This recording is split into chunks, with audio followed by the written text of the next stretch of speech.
छगन भुजबळ असं म्हणाले की जरांगे पाटील राज्यातील 288 उमेदवार उभे करावेत तुम्ही, आम्ही त्यांचे स्वागत करतो आणि देशाला एक नवीन नेता मिळेल. मला तुम्हाला शुभेच्छा दिल्यात त्यांनी. मला नेता व्हायच्या शुभेच्छा द्यायला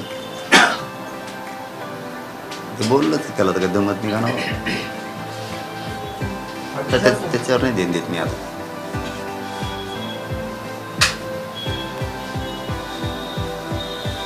सरकार गेल्या वेळेस सातत्यानं सांगत होतं की आम्ही ओबीसी आरक्षणाला धक्का न लावता मराठ्यांना आरक्षण देऊ. मग काल तुम्हाला स्पष्ट सांगितलंय का त्यांनी आता ओबीसीतूनच आरक्षण देऊ म्हणून? आणि मग ओबीसीतून नाही मग आम्हाला काय अजून पाहिजे? ओबीसीतूनच पाहिजे. आणि धक्काच लागत नाही भाऊ, धक्काच लागत नाही. राहिलं कोण दादा? नीट सांगत नाही तो की नीट सांगत नाही. हे बघा एवढ्याच वेळेस सांगतो आता, बोलायला त्रास होतो पण स्वारी एक शब्द थोडा उशिरा येते. फोटो सांगत आहेत बघा ती ओबीसीचे 2-3 नेते ते वरचे. मराठा विदर्भातला आरक्षणात गेला, खानदेशचा गेला, कोकणचा भाग गेला, जवळपास 70-75% पश्चिम महाराष्ट्राला गेलेला आहे. मराठी राहिलेच पण त्या आरक्षणात ओबीसीत यायला.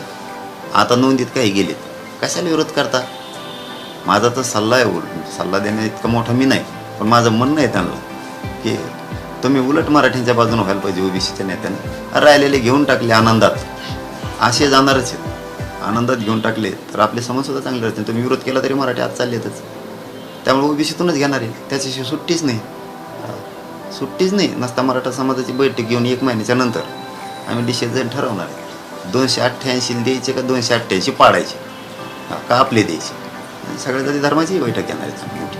मी आत्ताच बरेचसे खुलासे नाही करणार, पण मी जरी रात्री इथं आलो काल, माझं काम सुरू केलेलं आहे आणि समाजाला कधीच उघड्यावर नाही पडून देणार, जीव जरी गेला तर.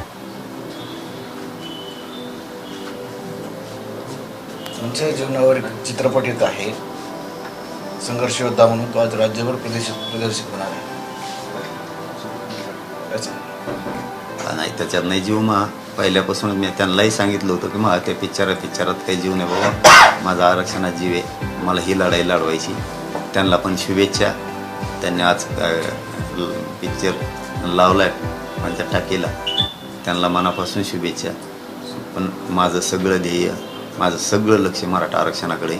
माझे मराठ्याचे लोक पोरं कशी आरक्षण मिळून मोठी होतील ह्याच्यावर माझं सातत्यानं संघर्ष सुरू आहे, तो कायम राहणार आहे.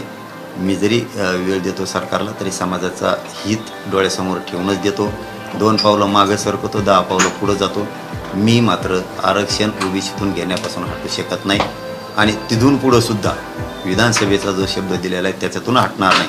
फक्त समाजाला विचारायचं, मी प्रत्येक वेळेस विचारतो तसं, पण ह्या वेळेस एकदा विचारलं की त्याच याच्यावर फायनल होऊ तयारीला लागणार. यांना पाडायचं का आपले उभा करायचे, 2-1 प्रकार ठरवायचा. म्हणजे पाडण्यात मजा आहे, त्याच्यात मोठा विजय.